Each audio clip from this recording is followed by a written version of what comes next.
کہ یہ راز کسی کو نہیں معلوم کہ مومن قاری نظر آتا ہے حقیقت میں ہے قرآن۔ علامہ اقبال ہم سے وہ کہنا چاہ رہے ہیں اس شعر میں کہ جو اسلام کی اصل اساس ہے۔ مومن کیا ہے؟ چلتا پھرتا قرآن، قرآن کا مکمل نمونہ۔ قرآن پڑھ تو رہا ہے لیکن اس کا مقصد کیا ہے قرآن پڑھنے کا؟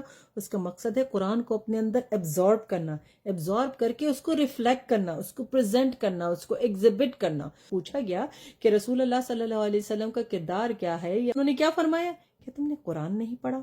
کتنی خوبصورت پیاری بات ہماری ام المومنین حضرت عائشہ رضی اللہ تعالیٰ عنہ نے فرمائی کہ وہ ایک واکنگ ٹاکنگ قرآن ہے۔ ان کے پورے افکار اور کردار اور ان کے گفتار کو دیکھیں تو پورا قرآن کا مکمل پریکٹیکل نمونہ ہے۔ جو مسلمان ہے وہ قرأت سے قرآن پڑھتا ہے لیکن وہ قرآن خالی پڑھ کے ایک بک کی طرح بند نہیں کر دیتا۔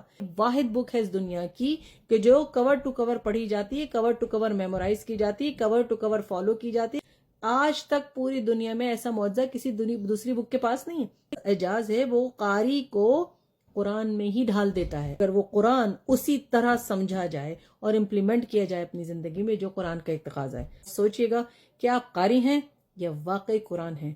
چلتا پھرتا قرآن کا مجموعہ، مکمل احکامات کو فالو کرنے والا، مکمل پابندیوں کو فالو کرنے والا، مکمل آزادیوں کو امپلیمنٹ کرنے والا۔ ویڈیو پسند آئی ہو تو ضرور شیئر کیجیے گا اور مجھے اپنی دعاؤں میں ضرور یاد رکھیے گا۔